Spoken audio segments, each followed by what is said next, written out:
Welcome, everyone. Wonderful, wonderful to see you all. Let's start by setting our motivation. Sangye churon sogi janchu padudani kapsuchi tagi chunyangi sangi dro enchia sange drupa sho sange churun sogi chunam la janchu padudani kapsuchi dagi chunyangi pe sonam ki drola penchia sange drupa sho sange churun sogi chunam la janchu padudani kapsuchi Dagi chunyangi pe sonamki rola penche sange drupa sho. And so just letting the motivation connect for a moment.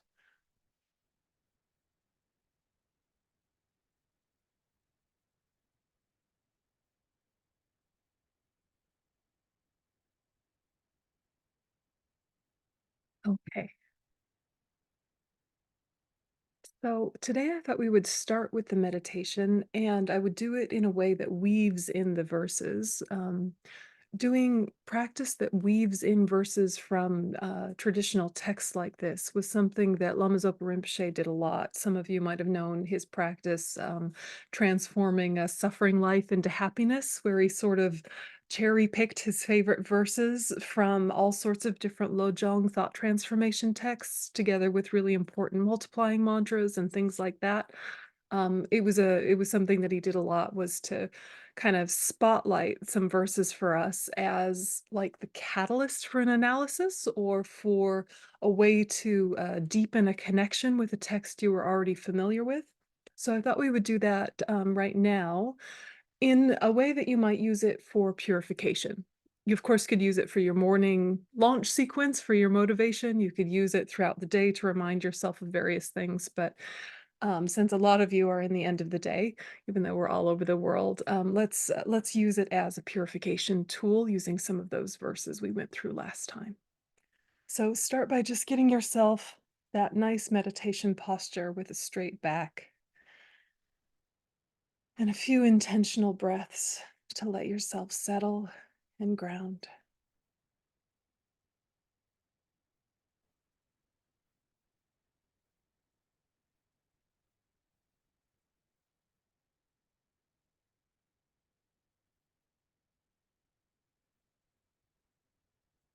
And mentally scan through your body from the crown of your head down to the tip of your toes, letting any tension release,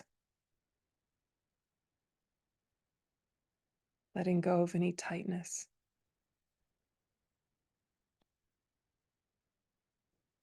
Feeling your body come into balance.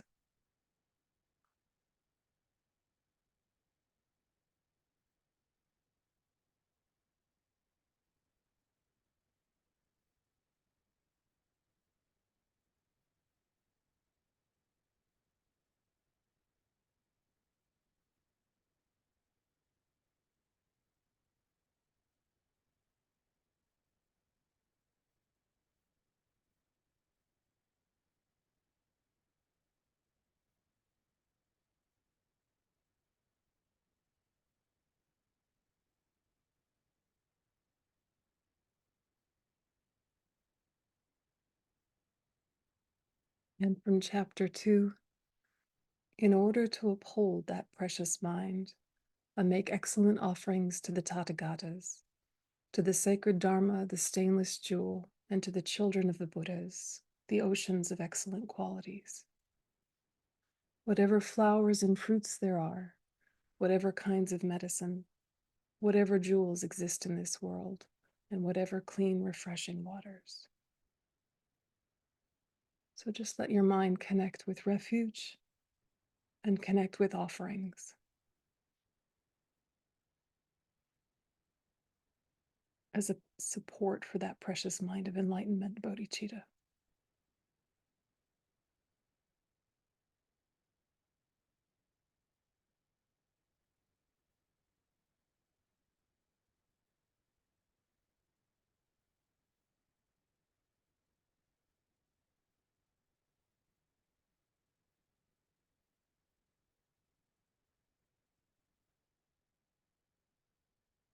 And with bodies as numerous as all the atoms within the field, I bow with my body to all Buddhas of the three times, to the Dharma and the Supreme Community. I pay homage to the basis of the mind of enlightenment, to all supports of offering, to all abbots and masters, and to all the holders of supreme conduct. So letting your mind connect with prostration and refuge.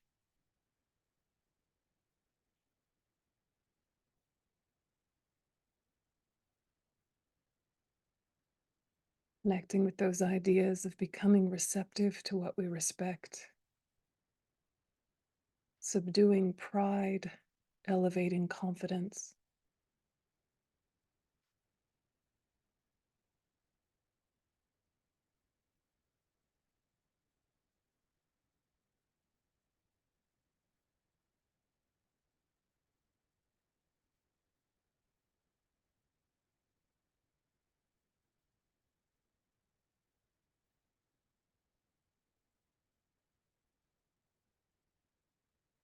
And with folded hands, I request to complete Buddhas and Bodhisattvas who possess great compassion and reside in all directions.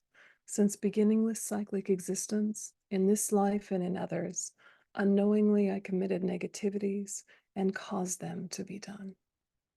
So visualize Vajrasattva, the Buddha of purification, above the crown of your head. Radiant white, made of transparent light.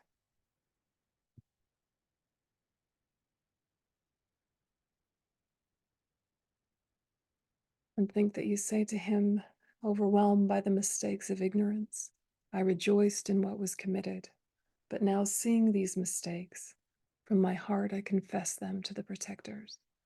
Whatever harmful acts of body, speech, and mind I have done by means of afflictions, towards the three jewels, my parents, spiritual masters, and others.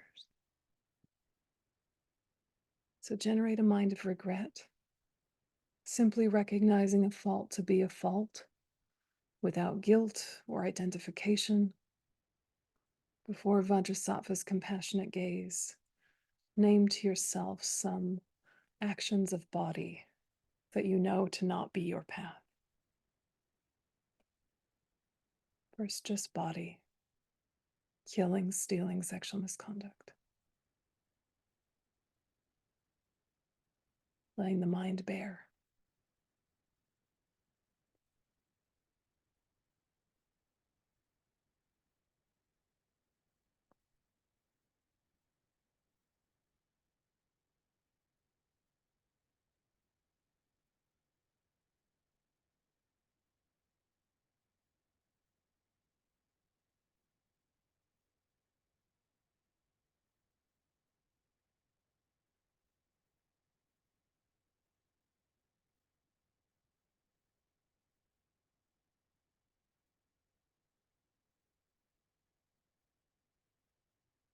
And think that you confess all those actions remembered, as well as any of a similar type that you've done from beginningless time but can't remember.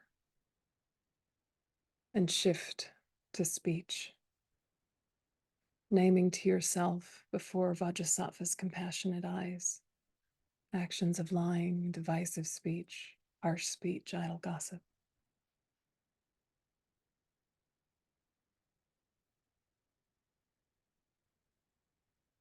Today, in general,